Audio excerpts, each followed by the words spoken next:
Hey guys, good morning and welcome to our next unit, which is chapter 12, where we are going to talk about DNA and RNA.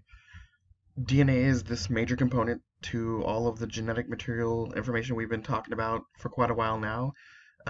Let's look at this statement here. The discovery that DNA is the genetic code involved many experiments. So it took a lot of work to figure out that DNA is what makes up all the things about us. So I want you to take a second and I want you to think about our genetic material and how it makes us the way we are. Think about the things you already know that has to do with our genetic material. Go ahead and pause it for a minute and think about that.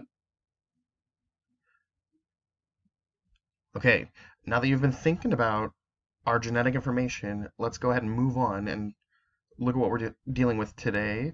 We have three essential questions.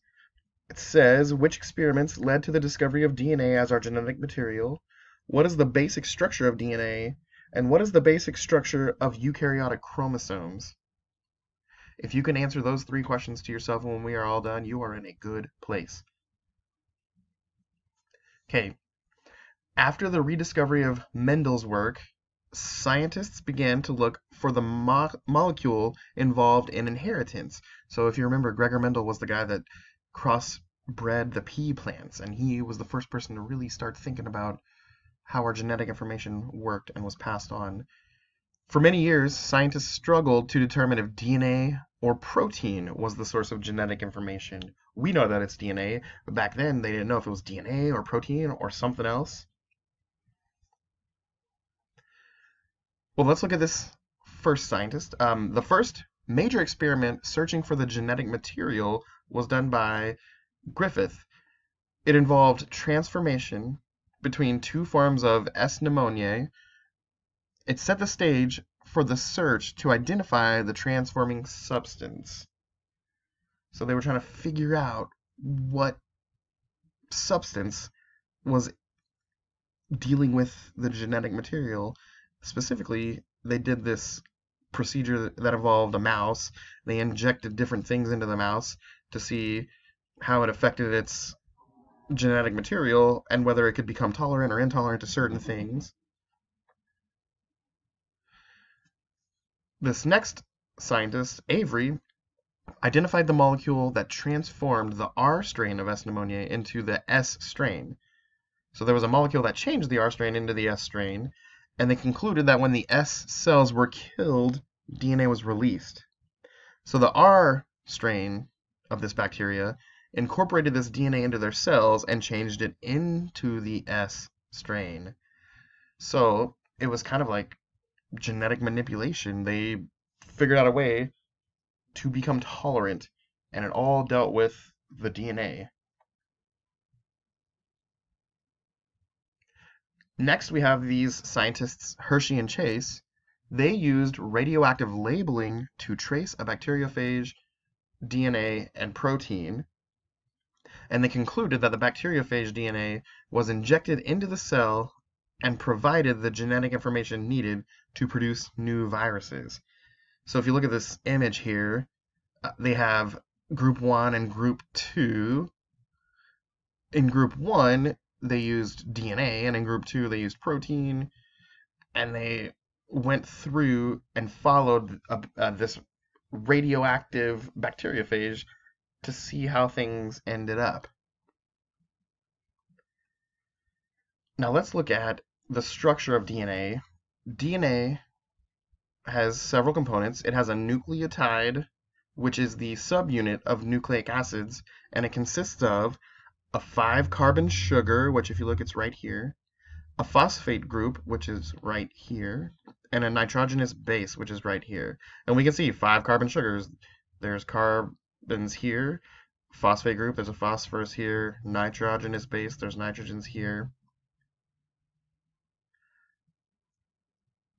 Now the scientist Chargaff analyzed the amount of adenine, guanine, thymine, and cytosine in the DNA of various species, and he came up with this rule that cytosine and guanine always go together, and thymine and adenine always go together. And we'll see what that means here in a second, but they always match up in that way. Now for the structure, at this point they didn't quite know how it looked, how was it organized. So for the structure of DNA, this was led by 4 different scientists. We have Rosalind Franklin, who was a chemist. We have Maurice Wilkins, who was a physicist. Francis Crick, who was a physicist, and James Watson, who was a biologist. And these 4 people told us what we know about the structure of DNA based on their research. This process called X-ray diffraction, which has techniques that indicated to us that DNA was a double helix, or a twisted ladder shape. And the double helix shape was formed by 2 strands of nucleotides twisted around each other. Now, Watson and Crick, they used Franklin and Chargaff's data, and they measured the width of the helix and the spacing of the bases. And then they were able to build a model that conformed to Franklin and Chargaff's data. Now, the structure of DNA is compared to a twisted ladder. Think about the rails of the ladder and the rungs of the ladder. So the rails of the ladder are represented by alternating deoxyribose and phosphate, and the pairs of bases, meaning those cytosine guanine pairs or the thymine adenine pairs, those form the steps. Now, purine bases always bind to a pyrimidine bases, and I'm going to slide back here for a second. A and G are what's called purines. Adenine and guanine are purines. Cytosine and thymine are pyrimidines, and there's this other one called uracil that we're going to talk about later, not right this moment. But purines are A and G, pyrimidines are C and T, and purines always pair up with pyrimidines, which is what this slide here tells us. Okay. Now the orientation, like how is it laid out? DNA molecules have specific orientations of the 2 strands. On the top rail, the strand is said to be oriented from 5' to 3'.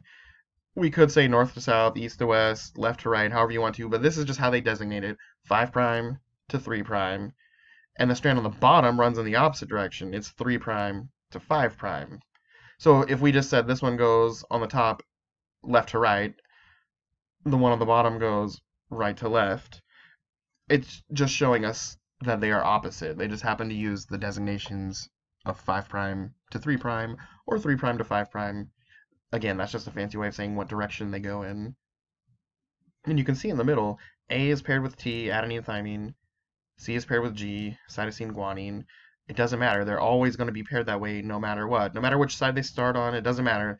They always get the opposite one to pair up with them. Okay, let's talk about chromosomes. In prokaryotes, DNA molecules are contained in the cytoplasm and consist mainly of a ring of DNA and associated proteins. So that's prokaryotic cells, the simple single-celled organisms. Now in eukaryotes, which would be animals, plants, us, humans, in eukaryotes, DNA is organized into individual chromosomes. So think of that chromosome image in your mind. That's what we're talking about here. Now to fit into a cell, DNA coils around a group of bead-like proteins called histones, and DNA plus histones form what's called a nucleosome, which group together into chromatin fibers, which supercoil to form a chromosome. You can see down here at the bottom what this kind of looks like. They've kind of way zoomed in to give you an idea. DNA is wrapped into histones. Histones are coiled up into nucleosomes. That's coiled up into chromatin fibers, which supercoil to make our chromosomes. So if we were to unwind a chromosome, it would be a really long strand of something that looks kind of like this right here. Okay, that ends our discussion on section 1, all about DNA. If you need to go back and review anything, feel free to rewind and do that. I've also included the PowerPoint if you want to just read through it at your own pace. Either way, those resources are available for you. So now go find the discussion board and answer this week's questions.